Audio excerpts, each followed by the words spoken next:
చంద్రమోహన్ గారు తోటి మీకు ఏమైనా అనుబంధం ఉందా? కథ ఆయన పరిపూర్ణ జీవితం 80 ఏళ్ళు. అమ్మో, ఆయన మహానుభావుడు ఆయన. అసలు ఇప్పుడు చంద్రమోహన్ గారితో నాకు ఎక్కువ సినిమాలు లేవు. యోగి సినిమా తర్వాత 4 సినిమాలు చేసాం. ప్రతి సీనియర్ యాక్టర్ మా లాంటి వాళ్ళు వెళ్తే ఫస్ట్ చెప్పేది ప్లానింగ్ గురించే సార్. అరే 4 సినిమాలు చేస్తున్నావు, 4 డబ్బులు వెనకేసుకో.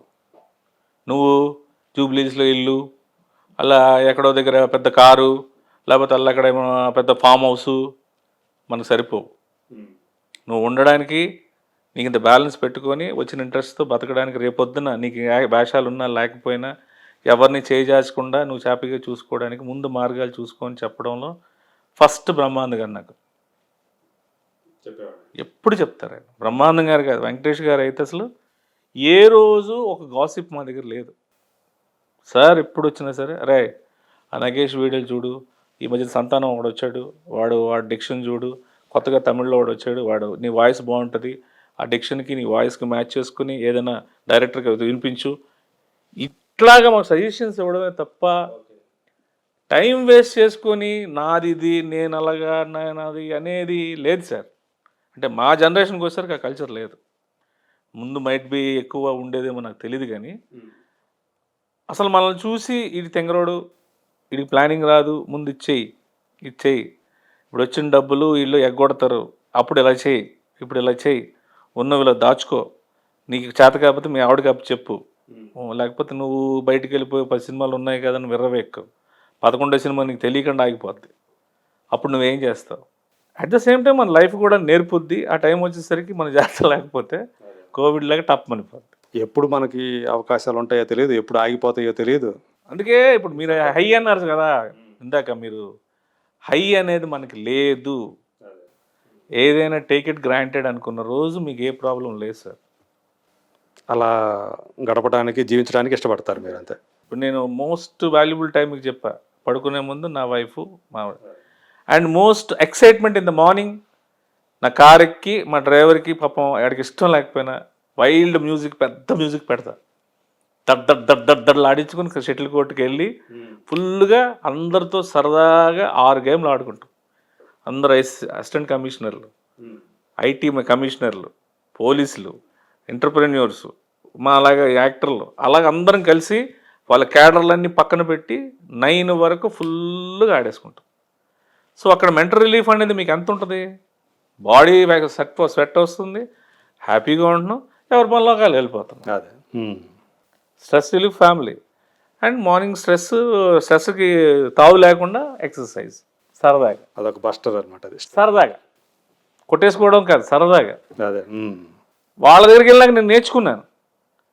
ఏంటి ఫస్ట్ వచ్చేసరికి ఏంటి అంత కంగారు పడిపోతున్నారు, అసలు ఏంటి ఇంట్లో ఏదైనా ఇష్యూ జరిగితే దానికోసం పెద్ద ప్లానింగ్ లాగా ఏంటి నేనేంటి పనికి మళ్ళీ ఎలాగా, అసలు అన్నీ మా ఆవిడే చూసుకుంటుంది, నాకేం తెలియదు అన్నట్టుగా ఉండడం కరెక్ట్ కాదు అని ముందు అబ్జర్వ్ చేయడం మొదలెట్టాను వాళ్ళకి. ఓకే, ఫస్ట్ వాళ్ళు మొదలెట్టా అంటే, బాబు కోట్లు ఉన్నోడు ప్లానింగ్కి కోట్లు లేనోడు ప్లానింగ్కి తేడా అంటే తెలుసా? 2 ప్లాన్లే, కాకపోతే వాడు పోతాడో వాడు బాగుంటాడు అని. ఉన్నాయి కదా నేను చేయకూడదు అనుకోకు, ఉన్నా లేకపోయినా నీ పని నువ్వు చెయ్యి, నీ నైతిక బాధ్యత నువ్వు చెయ్యి. యాజ్ ఎ ఫ్యామిలీ పర్సన్ నువ్వు రామోజీరావు గారు ఆర్ఎఫ్సికి కింగ్, నీ ఇంటికి నువ్వే రామోజీరావు, నువ్వే చేసుకోవాలి. రేపు ఎవరో ఇస్తారు ఏదో చేస్తారంటే నిన్ను ఎవడో చూడటం. నీది నీకు ఉన్నప్పుడు ఎవరు ఇవ్వలేదనుకో అది నీది, ఎవడిచ్చినా అది నీదే, నీ వల్ల కదా ఇస్తున్నాడు, అంతే. అదే నా ఫిలాసఫీ సార్, ఇంకేం లేదు. సో మీ నాన్నగారు ఇప్పుడు మిమ్మల్ని చూసుకొని అంటే డాక్టర్గా చూడాలనుకుని మిమ్మల్ని ఒక యాక్టర్గా చూశారు, సంతోషపడుతుంటారా? మహా సంతోషం.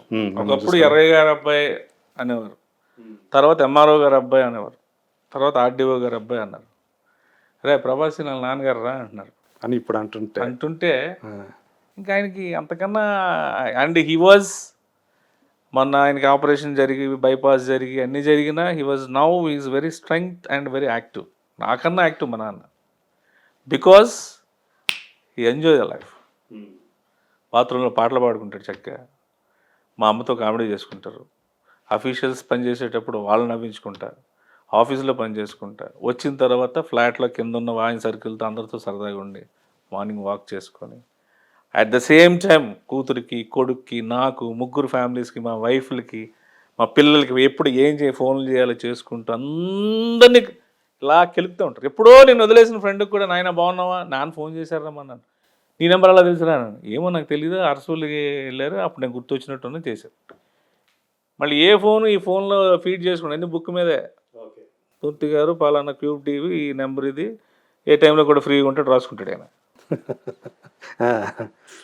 ఆయన దగ్గర నేను అలవాటు చేసుకుంది ఏంటంటే టిల్ మనం కింద లెగలేని పరిస్థితి వరకు మనం పని చేయాలనేది నా. దాన్ని బట్టి చూస్తే మీ నాన్నగారు మంచి డిసిప్లిన్ పర్సన్ అని చెప్పేసి అర్థమైపోతుంది. మీరేమో దానికి ఆపోజిట్. నేనంతే, ఆయనకి ఏ అలవాట్లు లేవు. ఫ్యామిలీ, పిల్లల భవిష్యత్తు, కుటుంబం తప్ప ఏ అలవాట్లు లేవు. భరత్ బాబు ఆయన ఫ్రెండ్. అవునా? Is best friends. ఆయన మద్రాసు వెళ్ళేటప్పుడు ఈయనది మా నాన్ననే తీసుకెళ్ళారు. అవునా? యాజ్ అ ఫ్రెండ్ ఉండాలి కదా తోడెవరు. ఇంకా ఆయనకు ఉద్యోగం పోతుంది, ఈయన ఇప్పుడు యాక్టర్ అవుతాడో లేదు తర్వాత సంగతి, ముందు నా ఉద్యోగం పోతుందని పారిపోయి వచ్చాడు మా నాన్న. అప్పుడే లాంగ్ లీవ్ పెట్టారు. ఓకే, శరత్ బాబు గారి కోసం. శరత్ బాబు గారి కోసం. సో మొత్తానికి ఆయన ఆ ఉద్యోగంలో హ్యాపీగా ఉన్నారు, ఈయన యాక్టర్గా మంచి పేరు తెచ్చుకున్నారు. ఈయన వాళ్ళు ఇప్పుడు మొన్న చనిపోయేంత వరకు కూడా వాళ్ళిద్దరి మధ్య ఇప్పుడు ఆ బెటర్ ఫ్రెండ్షిప్. శరత్ బాబు గారు చనిపోయే ముందు వరకు ఇప్పుడు బెటర్ ఫ్రెండ్షిప్. ఆయన వాళ్ళకి ముఖ్య విశేషాలన్నీ ఆయనతో మాట్లాడతారు. కూర్చున్నప్పుడు సరదాగా జోకులు వేసుకోవట హ్యాపీగా, నువ్వు ఇలాగా నీ వల్ల అది అది ఇది అవి ఉండవు ఏంటో వాళ్ళకి. ఈ కొడుకు పనికిరాడరా అన్నావు కదా, ఆడికి పర్ఫెక్ట్గా ప్రదేశం ఇది ఒక్కటి, ఇండస్ట్రీ తోసేయండి ఇక్కడ అని అన్నారు. ఆయన సలహా మధు ఇన్స్టిట్యూట్లో జాయిన్ చేయమని చెప్పింది. ఓకే, మరి వీడు ఇంకేం చేయడీడు, నువ్వు వీడి మీద హోప్స్ పెట్టుకోవడం కూడా వేస్ట్, వేరే రకంగా ఇంకా నువ్వు ఎక్కువ చేసి డ్రగ్గిస్ట్ సాడిస్ట్ అయిపోతాడు, అందుకే ముందు మధు ఇన్స్టిట్యూట్లో తోసేవాడికి, అక్కడ ఏదో చేసుకుంటే లేదు, తర్వాత సంగతి చూసుకుందాం. అలాగే ఆయన దీనివల్ల మా ఇండస్ట్రీకి రావడం, యాక్చువల్గా నా ఇండస్ట్రీకి రాకకి మా నాన్న సంకల్పం, ఆయన తాలూకు ఎక్స్పీరియన్స్ నాకు ఇక్కడికి తీసుకొచ్చింది.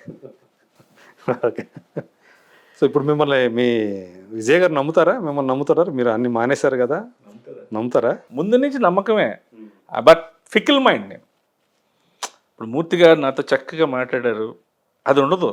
మళ్ళీ ఎవడన్నా వచ్చాడు అనుకోండి, ఒక గంట వేసాడు రా బాబు నిన్ను అంటాడు. అంటే అది మీ మీద ప్రేమ లేకపోవడం కాదు, వేరే వాడు వచ్చాడు కదా ఇంప్రెస్ చేయడం కాదు, నా ఫ్లో అంతే. ఓకే, బట్ మూర్తి గారి మీద ప్రేమ లేదు, ఎదుటి వచ్చడం మీద భయం లేదు, సరదాగా ఇక్కడ ఇంత మాట్లాడడం. మీరు అనుకోవచ్చు ఇంతసేపు బాగానే మాట్లాడు కదా, అల్లడరాక నా మీదే కౌంటర్ వేస్తున్నాడు ఏంటి, ఇలా లేకపోతే మనకు ఎవరు చూడడానికి అదొక బాధ. ఇవన్నీ సీన్ గట్టి డల్గా ఉన్నాడు ఏంట్రే, టైమింగ్ పోయినట్టుంది అడిగి, మామూలుగా వచ్చి సరదాగా ఉండకుండా వెళ్ళిపోతున్నాడు ఏంటి, ఇదొకటి అంటారు. బతుకు కోసం